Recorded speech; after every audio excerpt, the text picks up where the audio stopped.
Hi friends, thank you for watching my video. After watching, don't forget to share it with your friends. As a one who is teaching English for more than 3 decades, I would like to share with you some of my experience in language teaching. I'm a bit confused. How can I call me an English teacher or a teacher of English? There is an ambiguity which is very much obvious in using the terms. There is a group of people who claim that it should be a teacher of English to mean a teacher who teaches English. An English teacher means a teacher from England. If both are grammatically correct, what will be the right term? Which one is apt and pertinent to use depending on the context? The term teacher of English makes an explicit reference to the language. It doesn't matter if the teacher is from England or not. It's just concerned about the fact that the teacher teaches English. I would like to point out one thing here. English teacher is an idiomatic expression.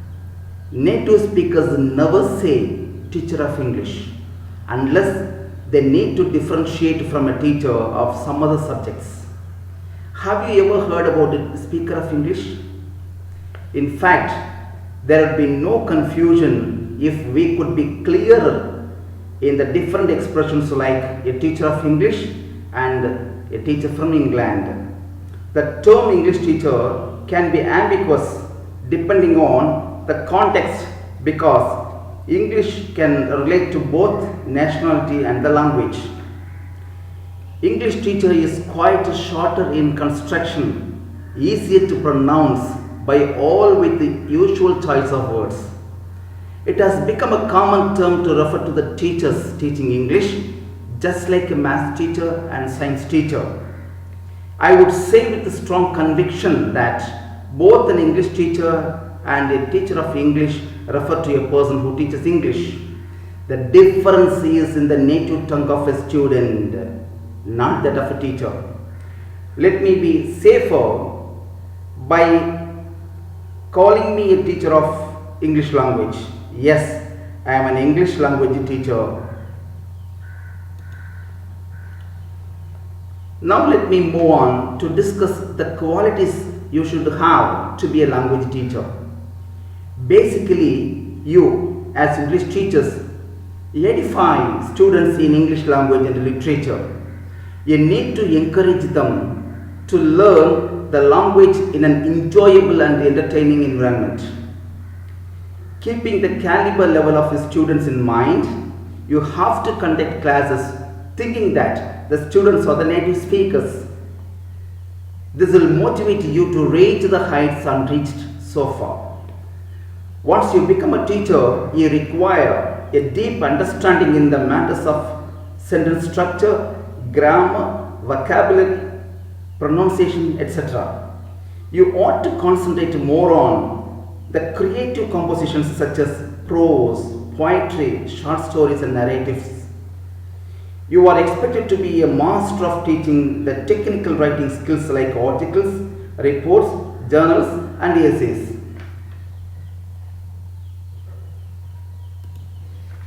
You must strain your brain to develop your students' oral and communication skills, besides their critical thinking and problem solving skills.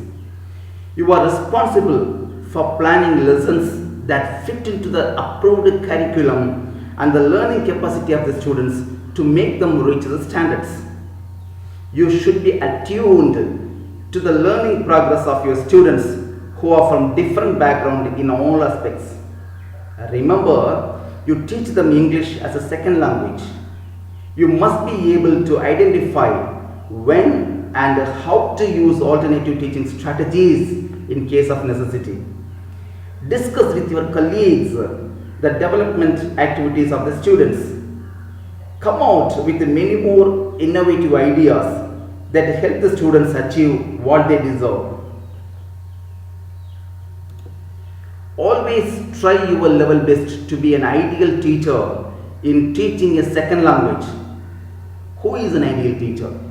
An ideal teacher is the one who, among several qualities, passes on knowledge to the students.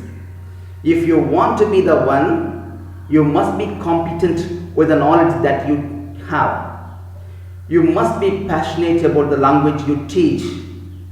As an ideal language teacher, you must learn to explain the key concepts, patterns, and ideas of language in such a way that they can be related to students, making them enjoy and apply in real life situations.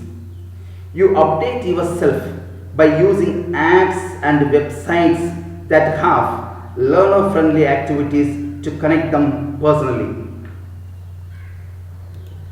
What can we do for our students by being an ideal language teacher?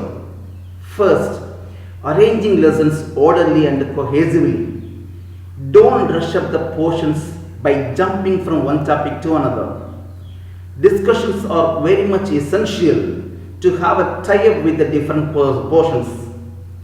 Thematic arrangement should be considered as it is very much helpful to the students.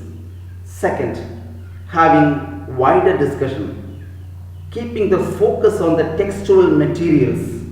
A discussion related to that by taking relevant and interesting information is always needed.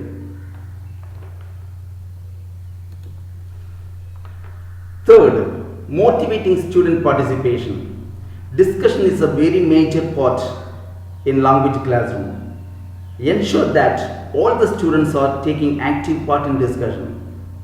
Most importantly, the students, instead of talking to you, should have discussion with them at peer level. They can learn better if they work together and promote their ideas and interpretations. Allow them, the students, freely to have a conversation by breaking them into groups as per your convenience. Fourth, expanding vocabulary. You should always try to look up new words that you come across. Keep a stock of your favorite words and begin to accumulate them in the classroom. While conducting lessons, try to use different words to figure out their meanings. Never be afraid to use words that you know even with a doubt, and encourage your students to do the same. Fifth, enriching language skills. You have to ensure that your language skill is sound enough. You must be very firm on spelling, punctuation, and grammatical aspects besides stress and intonation. Be bold enough with much confidence and ensure you are not a teacher creating wrong impressions. Sixth, being cool in classroom. Confidence is a fundamental thing for a teacher. So, be confident and face the students as cool as a cucumber.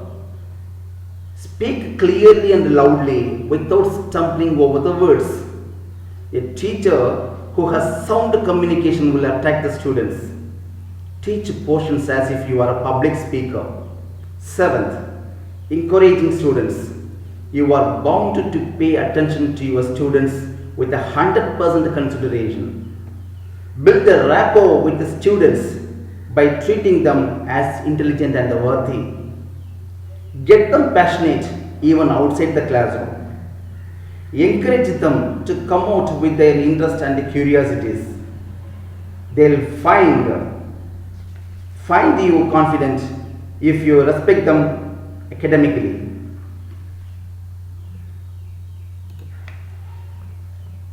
Eighth and the final one, making students understand you. Be cautious that you are not speaking and giving notes so fast.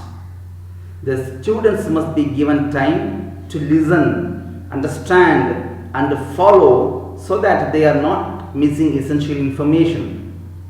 Your attitude should help them absorb your lessons and encourage them. Now, let me give you some tips in general. Try to understand why the students are unmotivated. Perhaps they are under the impression that They cannot learn the language owing to some personal reasons they cherish in them for long. They may think they will not be successful in life as a language is not handed to them. Try to find out the reasons and make out a plan to motivate such students. For that, you need to be practical. Teaching English should not be stressful. You are a guide to them, not a monarch. They are also human beings with individual characters, problems, experience, and lifestyle.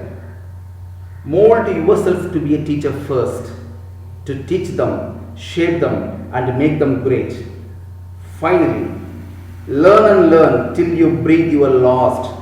That will make you become great forever in the minds of your students. Thank you.